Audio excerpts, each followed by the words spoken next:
तो आज हम लोग कार्बनिक रसायन कुछ आधारभूत सिद्धांत तथा तकनीक, organic chemistry some basic concepts and techniques पाठ के अंतर्गत मुक्त मूलक, कार्बोनियम आयन, कार्बेनायन,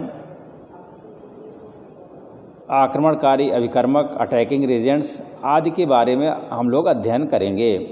तो सबसे पहले हम लोग मुक्त मूलक या फ्री रेडिकल्स क्या होता है तो देखिएगा, परमाणु अथवा परमाणुओं का वह समूह जिसके पास न्यूनतम एक अयुग्मित इलेक्ट्रॉन होता है मुक्त मूलक कहलाता है। मतलब कोई परमाणु भी हो सकता है, जैसे यहाँ पर देखिए Cl परमाणु है और Cl3 परमाणुओं का समूह है, तो इस पर कम से कम एक अगर अयुग्मित इलेक्ट्रॉन है, देखिए यहाँ पर एक इलेक्ट्रॉन अयुग्मित दिखाया गया है, तो ऐसे परमाणु अथवा परमाणुओं के समूह को हम मुक्त मूलक कहेंगे जिसमें कम से कम एक अयुग्मित इलेक्ट्रॉन होगा।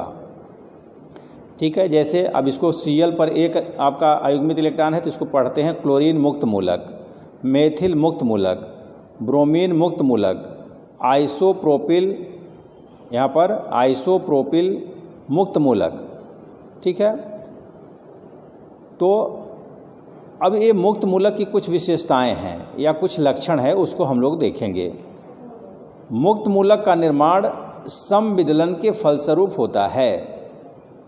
माने ये मुक्त मूलक कैसे बनते हैं? जब समविदलन होता है। समविदलन का मतलब कल हम लोग चर्चा किए थे। जैसे एक उदाहरण के लिए देखिए, जैसे मान लीजिए H और Cl है, तो H और Cl के बीच में जो सहसंयोजक बंध है, ये जब बंध टूटेगा तो हम जानते हैं कि जो सहसंयोजक बंध है एक इलेक्ट्रॉन हाइड्रोजन का है और एक इलेक्ट्रॉन क्लोरीन का है।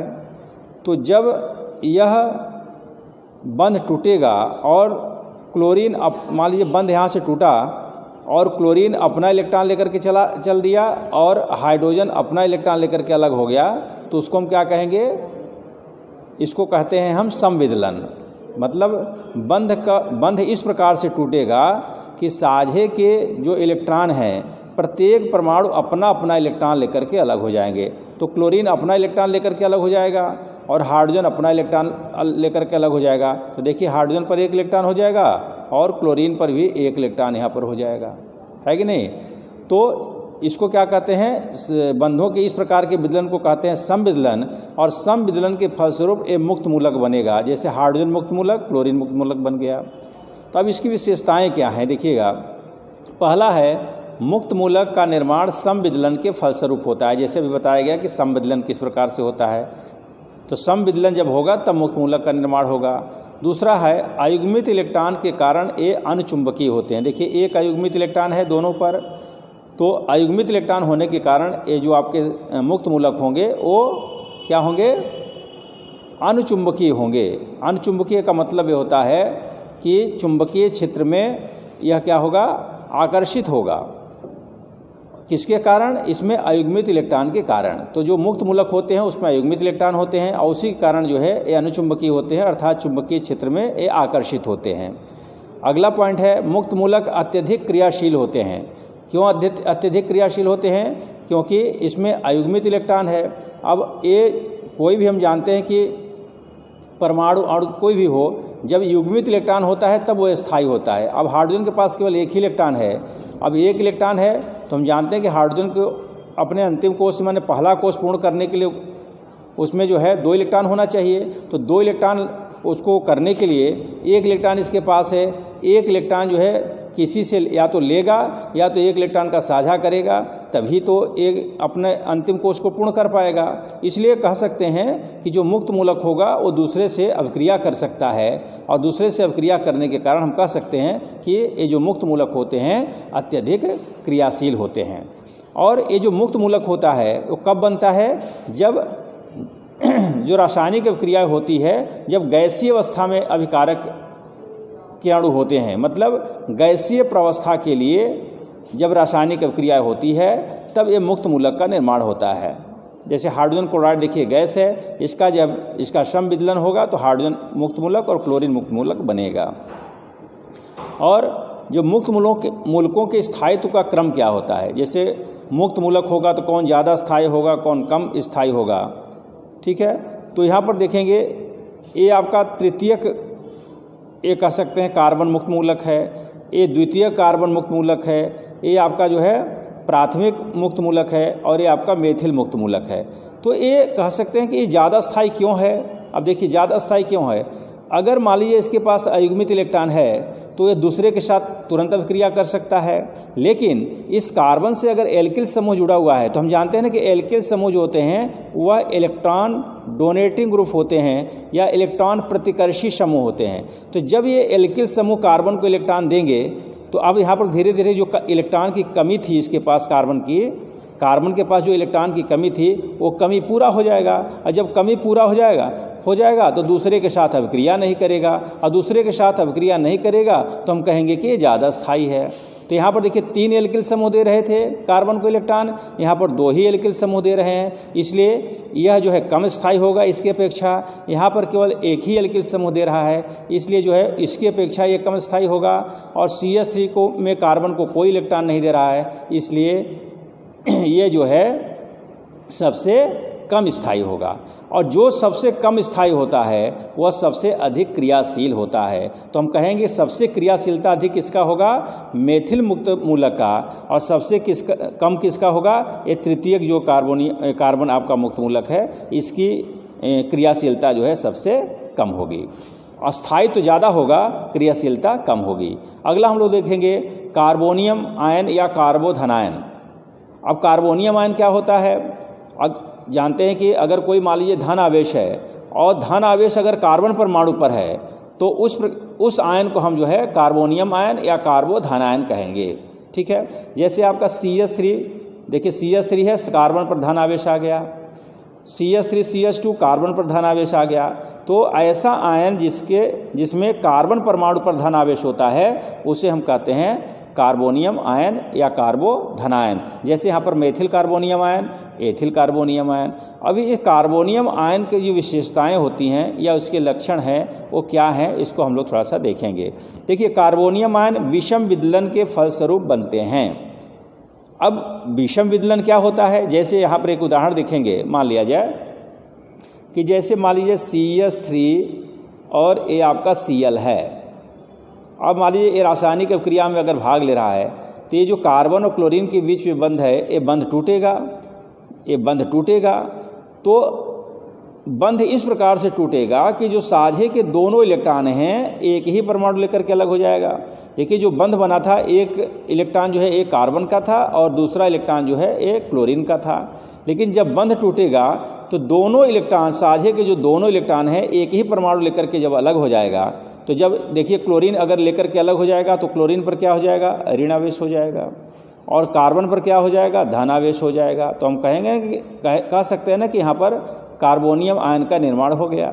तो कार्बोनियम आयन कैसे बना, जब बंध किस प्रकार से टूटा, विषम विदलन हुआ। विषम विदलन किसे कहेंगे कि जब सहसंयोजक बंध इस प्रकार से टूटेगा कि साझे के दोनों इलेक्ट्रॉन को एक ही परमाणु लेकर के अलग हो जाएगा तो उसे हम कहते हैं विषम विदलन। और जब विषम विदलन होता है तो धनायन और ऋणायन का निर्माण होता है, और उसी समय देखिए यहाँ पर कार्बोनियम आयन का निर्माण हुआ। तो दूसरा पॉइंट है कार्बोनियम आयन के धनावेशित कार्बन पर। अब देखिए जो C पर कार्बन पर धनावेश है तो इसके अंतिम कोष में जो जिस पर धन आवेश है उस कार्बन के अंतिम कोष में 6 इलेक्ट्रॉन होते हैं। अब देखिए 6 इलेक्ट्रॉन कैसे हुए। अब देखिए CH3 प्लस की अगर हम संरचना देखें तो ये संरचना है। देखिए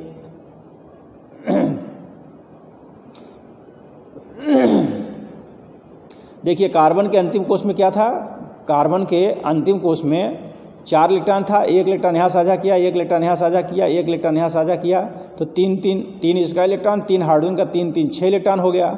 और चौथा इलेक्ट्रॉन देखिए प्लस लग गया, मतलब 1 इलेक्ट्रॉन वो किसी को दे दिया नहीं, तो अब 1 इलेक्ट्रॉन दे दिया तो कुल मिलाकर के 2 2 4 2 6 इलेक्ट्रॉन यहाँ पर बचे। तो हम कह सकते हैं कि जिस कार्बन पर धन आवेश है उसके अंतिम कोष में 6 इलेक्ट्रॉन होते हैं। और कार्बोनियम आयन को हम R+ से प्रदर्शित करते हैं। और कार्बोनियम आयन का जो स्थायित्व होता है वह इस प्रकार से होता है। देखिए द्वितीय कार्बोनियम आयन, द्वितीय कार्बोनियम आयन, प्राथमिक कार्बोनियम आयन और मेथिल कार्बोनियम आयन। मतलब तृतीय कार्बोनियम आयन की स्टेबिलिटी सबसे अधिक है, स्थायित्व सबसे अधिक है, और जो मेथिल कार्बोनियम आयन है इसका स्थायित्व सबसे कम है। क्यों है? क्योंकि अभी बताया गया प्लस लगने का मतलब क्या है, यहाँ पर इलेक्ट्रॉन की कमी है। 3 एल्किल समूह जुड़े हुए हैं, तीनों एल्किल समूह अगर कार्बन को इलेक्ट्रॉन देंगे तो क्या होगा, धीरे धीरे जो इलेक्ट्रॉन की कमी थी वो पूरा हो जाएगा और इसका स्थायित्व जो है, स्टेबिलिटी जो है वो बढ़ जाएगा। और जैसे जैसे हम एल्किल समूह की संख्या कम होती जाएगी, स्थायित्व भी घटता जाएगा और इसकी क्रियाशीलता बढ़ती जाएगी। अर्थात मेथिल कार्बोनियम आयन की जो क्रियाशीलता है वो सबसे अधिक होगी लेकिन स्थायित्व सबसे कम होगा। ठीक है, आगे हम लोग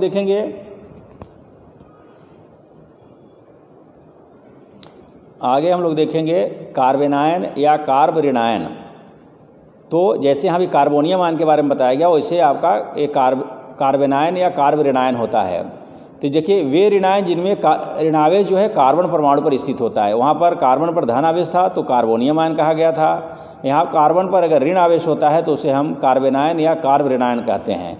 जैसे यहाँ पर देखिए मेथिल कार्बेनायन, एथिल कार्बेनायन, देखिए कार्बन पर आपका ऋण आवेश हो गया। तो फिर कार्बेनायन, इस जो कार्बेनायन होते हैं उनकी देखिए विशेषताएं थोड़ा सा हम देखेंगे, विशेषताएं क्या होती हैं। ये विषम विदलन के फलस्वरूप बनते हैं। तो जैसे अभी बताया गया विषम विदलन से कार्बोनियम आयन बनता है तो विषम विदलन से ये कार्बेनायन भी बनते हैं और इन्हें हम R- से प्रदर्शित करते हैं। और ऋणावेश युक्त कार्बन, जैसे वहाँ पर कहा गया था धनावेश युक्त जो कार्बन होता है उसके अंतिम कोश में जो है 6 इलेक्ट्रॉन होते हैं, तो इनके वाहितम कोश में 8 इलेक्ट्रॉन होते हैं। क्यों ये होते हैं? क्योंकि अगर मान लीजिए सी पर, मान लीजिए यहाँ पर देखिए CH3, यहाँ पर लिखा है CH3- लगा हुआ है, देखिए यहाँ माइनस लगा हुआ है। तो कार्बन के अंतिम कोश में देखिए 4 इलेक्ट्रॉन थे ही, तो 4 इलेक्ट्रॉन में से 1 इलेक्ट्रॉन यहाँ साझा कर लिया, 1 इलेक्ट्रॉन यहाँ, 1 इलेक्ट्रॉन यहाँ, तो 4 3 7 हो गया और एक आपका माइनस लग गया, तो मतलब 1 इलेक्ट्रॉन और किसी से ले लिया तो कुल मिलाकर के 8 इलेक्ट्रॉन हो गया। और जो कार्बेनायनों का स्थायित्व होता है वो उसका क्रम ए होता है, उसका ठीक कार्बोनियम आयन का ठीक उल्टा होता है। यहाँ जो मेथिल कार्बेनायन होगा इसकी स्टेबिलिटी सबसे कम होगी और जो तृतीय कार्बेनायन होगा इसकी स्टेबिलिटी जो मेथिल कार्बेनायन होगा इसकी स्टेबिलिटी सबसे अधिक होगी और जो तृतीय कार्बेनायन होगा इसकी स्टेबिलिटी सबसे कम होगी। क्यों होगी? अब देखिए सी पर पहले से माइनस है, अगर R और भी जो एल्किल समूह है और इलेक्ट्रॉन अगर देता रहेगा तो इस पर ऋण आवेश बढ़ता जाएगा और जैसे जैसे ऋण आवेश बढ़ता जाएगा इसकी क्रियाशीलता बढ़ती जाएगी और क्रियाशीलता बढ़ेगी तो स्टेबिलिटी जो है वो कम हो जाएगी। अगला है आपका आक्रमणकारी अभिकर्मक, अटैकिंग रिएजेंट्स। आक्रमणकारी अभिकर्मक क्या होते हैं? ऐसे स्पीसीज जो आधार से अभिक्रिया करके उत्पाद बनाते हैं आक्रमणकारी अभिकर्मक कहलाते हैं। ठीक है, अब आधार स्पीसीज और आधार क्या है तो थोड़ा सा 1 मिनट हम लोग समझ लेंगे। जैसे उदाहरण के लिए ये CH3 मान लीजिए Cl है और यह OH से अगर अभिक्रिया करे, ठीक है, तो ये हो गया आधार और ये हो गया आपका स्पीसीज। अब यह स्पीसीज क्या करेगा? इस पर आक्रमण करेगा तो Cl यहाँ से निकल जाएगा और OH यहाँ पर आ जाएगा तो बन जाएगा आपका CH3OH और प्लस करके यहाँ पर Cl- अलग हो जाएगा। तो इसको हम कहेंगे स्पीसीज और इसको हम कहेंगे क्या? आधार। तो आधार पर कौन आक्रमण किया? OH-, तो OH- क्या हुआ? आक्रमणकारी अभिकर्मक कहलाएगा और जो CH3Cl होगा उसको हम आधार कहेंगे। ठीक है। हाँ, तो आगे देखेंगे तो वही कहा गया कि वे स्पीसीज जो आधार से अभिक्रिया करके उत्पाद बनाते हैं आक्रमणकारी अभिकर्मक कहलाते हैं। प्रकृति के आधार पर ये 3 प्रकार के होते हैं: इलेक्ट्रॉन स्नेही अभिकर्मक, आक्रमणकारी अभिकर्मक, नाभिक स्नेही अभिकर्मक और मुक्त मूलक अभिकर्मक। अब देखिए इलेक्ट्रॉन स्नेही अभिकर्मक का मतलब क्या होता है? इसकी अंग्रेजी होता है इलेक्ट्रोफिलिक रिएजेंट्स। इलेक्ट्रो का मतलब होता है इलेक्ट्रॉन और फिलिक का मतलब होता है स्नेही, मतलब जो इलेक्ट्रॉन से स्नेह करे, जो इलेक्ट्रॉन से लव करे, जो इलेक्ट्रॉन से प्रेम करे, जो इलेक्ट्रॉन को अपनी ओर आकर्षित करे, ऐसे अभिकर्मकों को या ऐसे स्पीसीज को हम इलेक्ट्रॉन स्नेही अभिकर्मक कहते हैं। तो देखिए यहाँ पर जो भी बोला गया है इसको यहाँ पर लिख करके समझा दिया गया है। और जितने भी धनावेशित अभिकर्मक होते हैं वह इलेक्ट्रॉन को अपनी ओर आकर्षित करने का गुण रखते हैं, इसलिए जितने भी धनावेशित भाग स्पीशीज होते हैं वो क्या होते हैं, इलेक्ट्रॉन स्नेही होते हैं। भाई जिस पर धन आवेश होगा वही तो ऋण आवेश इलेक्ट्रॉन से आकर्षण करेगा या उससे स्नेह करेगा।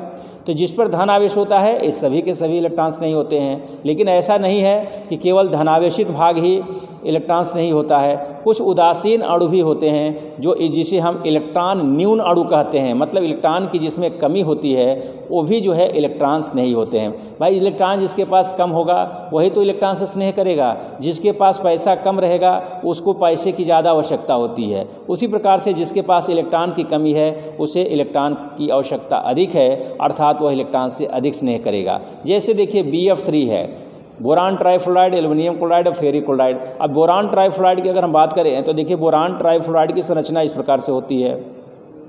बोरान ट्राइफ्लोराइड की संरचना इस प्रकार से होती है। हम लोग जानते हैं कि बोरान के अंतिम कोष में 3 इलेक्ट्रॉन होते हैं और 3 इलेक्ट्रॉन में 1 इलेक्ट्रॉन इससे साझा किया, 1 इलेक्ट्रॉन इससे, 1 इलेक्ट्रॉन इससे साझा किया, तो 3 3 6 इलेक्ट्रॉन हुआ। तो अंतिम कोष में 8 इलेक्ट्रॉन पूरा नहीं हुआ, तो अंतिम कोष में 6 ही इलेक्ट्रॉन है, तो हम कह सकते हैं कि इसका अंतिम कोष पूर्ण नहीं हो रहा है, अर्थात इसमें इलेक्ट्रॉन की कमी है। इसलिए ऐसे अणु को हम कहते हैं इलेक्ट्रॉन न्यून अणु, मतलब जिसमें इलेक्ट्रॉन की कमी है वो भी जो है इलेक्ट्रॉन्स नहीं अभिकर्मक होंगे। आगे देखिएगा,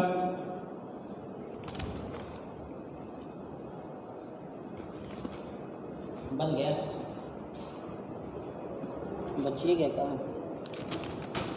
अगला देखेंगे नाभिक स्नेही अभिकर्मक। तो देखिए नाभिक स्नेही अभिकर्मक का अंग्रेजी क्या है, न्यूक्लियोफिलिक रिएजेंट्स। न्यूक्लियो मीन्स होता है नाभिक और फिलिक का अर्थ होता है स्नेही या प्रेमी, अर्थात जो नाभिक से स्नेह करे। और नाभिक कैसा होता है, धनावेशित होता है। तो हम कह सकते हैं कि ऐसा अभिकर्मक जो नाभिक से या धन आवेशित भाग से स्नेह करे या अपनी ओर आकर्षित करे उसे हम कहेंगे नाभिक स्नेही अभिकर्मक या न्यूक्लियोफिलिक रिएजेंट्स। और नाभिक स्नेही जो अभिकर्मक होते हैं वो अधिकांश क्या होते हैं, ऋणावेशित होते हैं। भाई जो ऋणावेशित भाग होगा वही तो धनावेशित नाभिक से कह सकते हैं आकर्षण करेगा या उससे स्नेह करेगा या उससे प्रेम करेगा। तो जो भी ऋणावेशित भाग होते हैं वो धनावेशित भाग को अपनी ओर आकर्षित करते हैं। तो ऐसे अभिकर्मकों को हम कहते हैं नाभिक स्नेही अभिकर्मक। जैसे उदाहरण दिया गया है hydroxyl ion, chloride ion, bromide ion, cyanide ion आदि। लेकिन ये जरूरी नहीं है कि जिस पर ऋण आवेश होगा केवल वे ही जो है नाभिक स्नेही अभिकर्मक होंगे। कुछ ऐसे उदासीन अणु भी होते हैं जो कि नाभिक स्नेही होते हैं। जैसे यहाँ पर देखिए जल, मतलब हम कह सकते हैं जिन अणुओं में लोन पेयर ऑफ इलेक्ट्रॉन होगा, एक या एक से अधिक लोन पेयर ऑफ इलेक्ट्रॉन होंगे, वो जो है नाभिक स्नेही अभिकर्मक की तरह व्यवहार करते हैं। जैसे देखिए जल में ऑक्सीजन के पास 2 लोन पेयर ऑफ इलेक्ट्रॉन, या ROH कोई एल्कोहल अगर होगा उसमें भी देखिए 2 लोन पेयर ऑफ इलेक्ट्रॉन है। ईथर है उसमें भी देखिए इलेक्ट्रॉन है। अमोनिया है, चाहे इसके अलावा एमीन भी ले सकते हैं, जैसे RNH2 नाइट्रोजन पे भी आपका जो है लोन पेयर ऑफ इलेक्ट्रॉन होगा। तो जिसके पास लोन पेयर ऑफ इलेक्ट्रॉन होगा वे उदासीन अणु भी नाभिक स्नेही अभिकर्मक की तरह कार्य करते हैं। और अंतिम है मुक्त मूलक। मुक्त मूलक के बारे में इसके पहले भी हम लोग पढ़ चुके हैं कि परमाणु अथवा परमाणुओं का वह समूह जिस पर न्यूनतम एक अयुग्मित इलेक्ट्रॉन होता है, इसके पहले हम लोग पढ़ चुके हैं, उसे हम मुक्त मूलक कहते हैं। जैसे क्लोरीन मुक्त मूलक, ब्रोमीन मुक्त मूलक, मेथिल मुक्त मूलक। और इसके पहले हम लोग चर्चा कर चुके हैं कि मुक्त मूलक का निर्माण जब समविदलन होता है तब मुक्त मूलक बनते हैं। और ये मुक्त मूलक भी आक्रमणकारी विकर्मक होते हैं, अर्थात सबस्ट्रेट से या आधार से अभिक्रिया करके उत्पाद देते हैं। ठीक है, तो आज के लिए इतना ही। इसको हम लोग ध्यानपूर्वक देख करके नोट्स बनाएंगे। थैंक्स।